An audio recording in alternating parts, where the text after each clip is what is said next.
A thread by Drew Holden. At some point, we need to have a reckoning about the ways that Dems and the media pushed the Russian collusion narrative absent any evidence, and how they've refused to revisit it as the narrative has fallen apart. Just in case you've forgotten how bad it was, we have to start here with Hillary Clinton, whose team invented the smear. Hillary Clinton tweeted August 6th, 2016, seriously, what is going on with Trump and Russia? October 31st, 2016, Hillary Clinton tweeted, it's time for Trump to answer serious questions about his ties to Russia. August 15th, 2016, we have some questions about Donald Trump's cozy relationship with Russia. And then, of course, October 31st, 2016, with just 8 days left, this can't wait. Retweet if you agree. Trump should immediately disclose all of his ties and connections to Russia. All of these were from before the election. The timing is important because we just learned today, and this thread was written on October 6th, 2020. 3 days ago from the time of the making of this video. The timing is important because we just learned today that US intel was worried about how Russia would use Clinton's concocted attacks. Of course, she wasn't alone. Shortly behind her was Nancy Pelosi, who took the fabricated allegations and, along with the rest of congressional Dems, whipped them into a firestorm unlike anything we've ever seen. May 20th, 2018. For months, Donald Trump has insulted and tried to discredit the men and women at FBI and DOJ in self-serving attempts to distract from the Trump-Russia scandal. His conspiratorial fantasies must not be allowed to undermine the proper function of our justice system. Let's see when this one came out. Sorry, my picture's blocking it. And then, of course, December 1st, 2017. These are all Nancy Pelosi. Important to note that Michael Flynn is the fourth Trump campaign official to be charged in connection with the Russia investigation so far. February 11th, 2017, Nancy Pelosi tweeted, once again, I'm calling on the FBI to investigate the financial, political, and personal ties between the president and Russia. And then March 12th, 2018, with Paul Ryan's blessing, House GOP has abandoned their oath to support and defend the Constitution and protect Americans. Their decision to end the intel investigation is another disturbing episode in their attempt to obstruct efforts to follow the facts on the Trump-Russia scandal.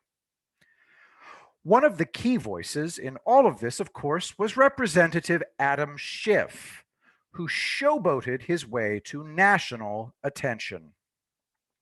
When Mueller couldn't find anything to validate Schiff's claims, he pushed them anyway. It's a conspiracy theory at this point. And I'm not even going to read these horrifying tweets. Clinton's running mate, Tim Kaine, ran with the allegations before the election and as a member of the Senate has continued to push the Russian collusion narrative through impeachment and beyond.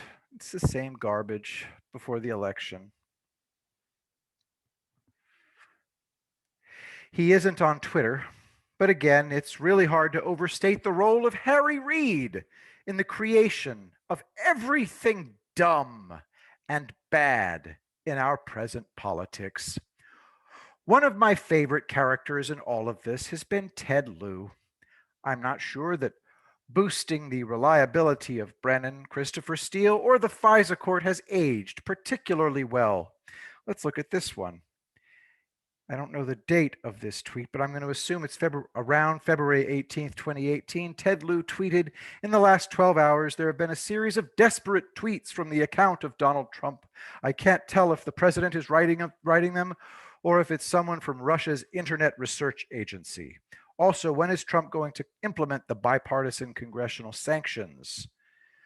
Ted Lieu, Brennan confirms what many knew all along. There was enough evidence of Trump-Russia collusion to justify FBI investigation. Read this Christopher Steele piece, Ted Lieu tweets. Now consider this. Tillerson has spent zero of the $120 million Congress gave him to counter election meddling. Trump refuses to implement bipartisan congressional sanctions on Russia. Trump has not directed FBI NSA to counter Russian meddling.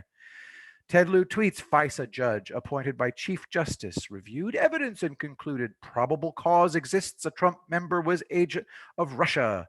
This is a big fucking deal. Suffice it to say, there were more Dems, but we've got other key players to get to. Here's DCCC summing it up.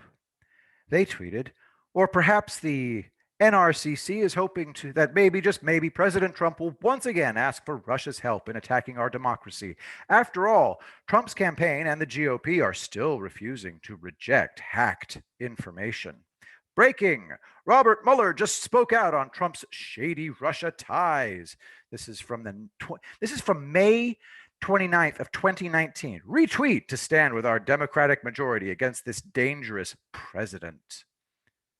From the Dems' mouths to the media's ears, as ever.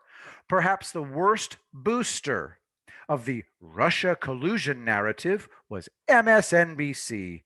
That includes pushing Hillary Clinton's refusal to concede the election. And they had Pete Strzok on. MSNBC tweeted, I'm not sure exactly when, former federal prosecutors say the conclusion of Special Counsel Mueller's probe into Russian collusion does not spell the end of litigation against President Trump and his associates. And then this is from April 4th, 2018. Did the Trump campaign coordinate with Russia in the DNC email hack? Here's a timeline on former campaign advisor Roger Stone, possible involvement, as a new email shows Stone claiming advanced knowledge of WikiLeaks' releases prior to the 2016 election. MSNBC tweeted, September 12th, 2017, Clinton, I am convinced Trump associates helped Russia meddle in the election. MSNBC tweets, I'm assuming, I don't know, sometime, Pete Strzok, former FBI agent Peter Strzok, on President Trump's financial involvement with Russia. There are a variety of entanglements that he holds that are of great concern and present prime opportunities for leverage over the president. I mean, these people are just fucking making it up. Drew Holden continues. But the worst element has to be Rachel Maddow, who boosted every firing idea and story you can imagine. I've only got enough room for a handful. There's no two ways around it. This is a conspiracy theory. Did Russia not just help elect Donald Trump? Did they pick the cabinet? July 18th, 2018. Rachel Maddow. If Clapper is correct that Donald Trump is only in office because Russia put him there, the Trump-Russia investigation isn't just a matter of crime and punishment. It's not a typical Washington scandal. It is a critical nexus between the rule of law and national sovereignty. Rachel Maddow tweeted, the bottom line of all bottom lines, Special Counsel Mueller is getting close to the Donald Trump campaign data operation, and specifically the unexplained links between that data operation and Russia. Why'd the FBI talk about the Clinton thing but not the Russia thing? Both candidates were under investigation. Clinton's turned out to be nothing. Trump's turned out to be something. How come they only talked about the one that turned out to be nothing? Drew Holden continues. She wasn't alone at her program. Chris Hayes was pushing just about all of the same talking points, including the mother of all wingnut theories that Trump had been a Russian asset since 1987. For those interested, I've got a whole thread on Russian asset since 1987 smear, originally put to paper by Jonathan Chait. But they've got competition even from their own outlet. Here's Joy Reid, who never sees a left-wing conspiracy that she isn't interested in, with a special shout out to Malcolm Nance, a longtime booster of Russian collusion. Also, not sure the Fusion GPS endorsement held up. Joy Reid tweeted on June 22nd, 2017, "Don't the two go together? Russian influence would either have preceded any collusion or could be the result of guilty knowledge of it." Joy Reid tweeted January 3rd, 2018, "This op-ed from the founders of Fusion GPS reinforces a very important point.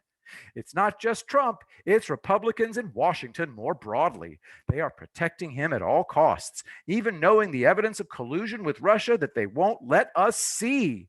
And then Joy Reid on MSNBC, "Malcolm Nance makes his own predictions about how deep the Trump campaign's Russia ties may possibly go." Fusion GPS, yeah, with a straight face.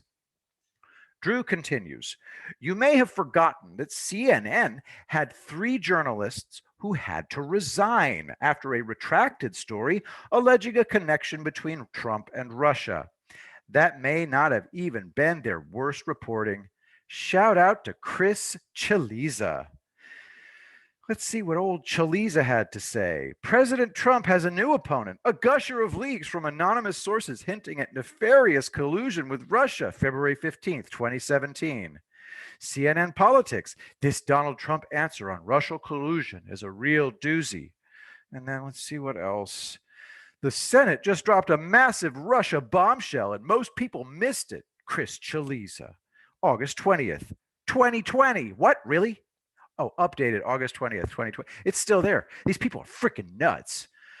Drew continues, "There was plenty more from the New York Times, but I got hung up on the fact that their scenario planning was basically limited to bad for Trump to jail. In retrospect, that hasn't exactly held up well." The New York Times tweeted, "Robert Mueller has been examining 2 chief questions. 1, Russia collusion. 2, obstruction of justice.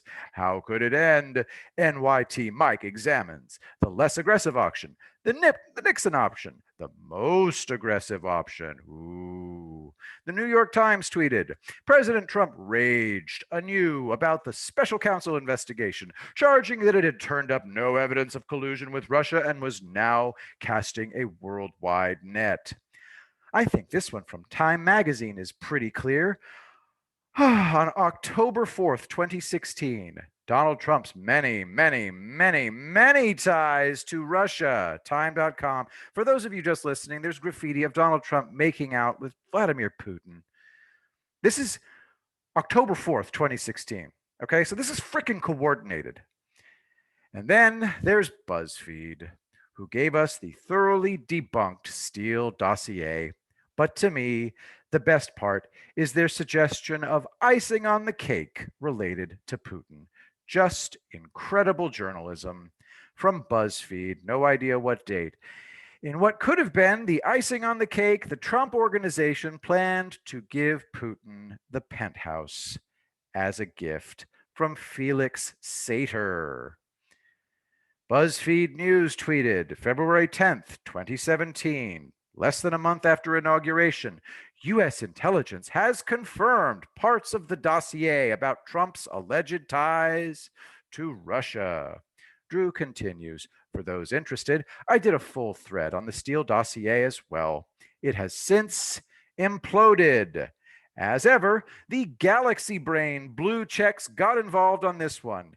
Here's Judd Legum from October 31st, 2016.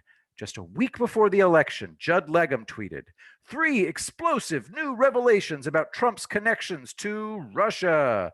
Same day, Judd Legum, to me, this seems like a transparent attempt from the FBI to justify not disclosing the Russia investigation after Comey sent his letter.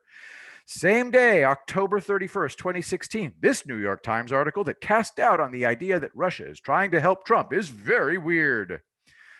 Drew continues, "Obligatory Kurt Eichenwald mention. All of these from before the election."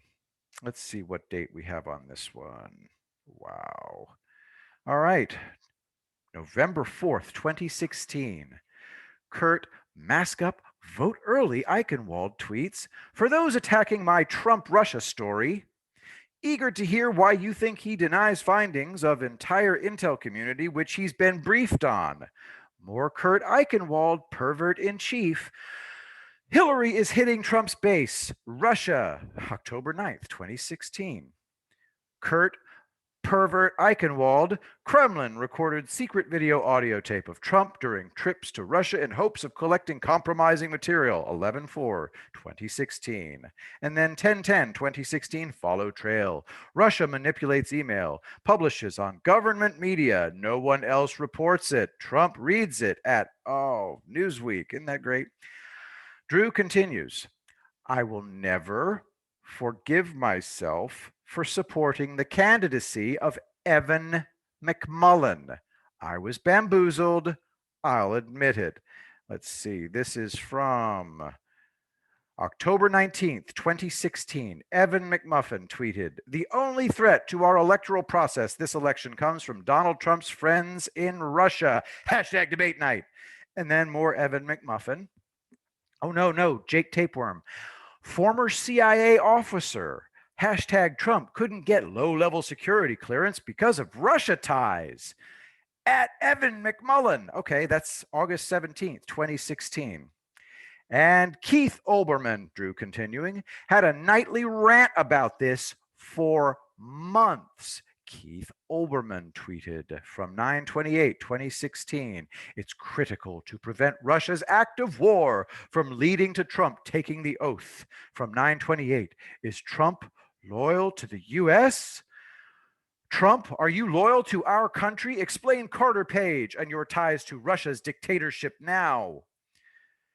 Drew continues, where is the follow-up from anyone at all about any of this? The Russian collusion hoax has fallen apart more and more every day. And we haven't heard a word of comment from any of the people responsible for pushing it and helping fracture this country. If you aren't outraged by all of this, and the clear coordination across multiple organs of the US government, I don't know what to tell you. I don't know how to convince you to care that the President of the United States has been undermined for 4 years by a malicious lie from his political opponents. I've said this before, and I'll have to say it again. You don't need to be a fan of Trump to be outraged about the Russian collusion conspiracy. But it's a mark against your patriotism, your judgment, or your intellect if you aren't. Also, I've said this before too, but beyond just being perhaps the most defining political scandal of our time, the Russian collusion hoax gets under my skin because I bought it. I fell for it, and I'm enormously angry for having been duped. And for my friends on the other side of the aisle and in mainstream media, I beg you, pay attention to this. Treat this scandal with the same kind of anger you had at the purported collusion. Imagine how you would feel if a duly elected Democrat, say Hillary Clinton, had won an election and then you saw your opponents and the media denigrate her for 4 years over allegations that never stuck. How mad would you be? That's precisely how mad millions of Americans who think differently than you do feel right now. And you've given them a lot of reasons for anger. Try to empathize with that. Try to get at the truth.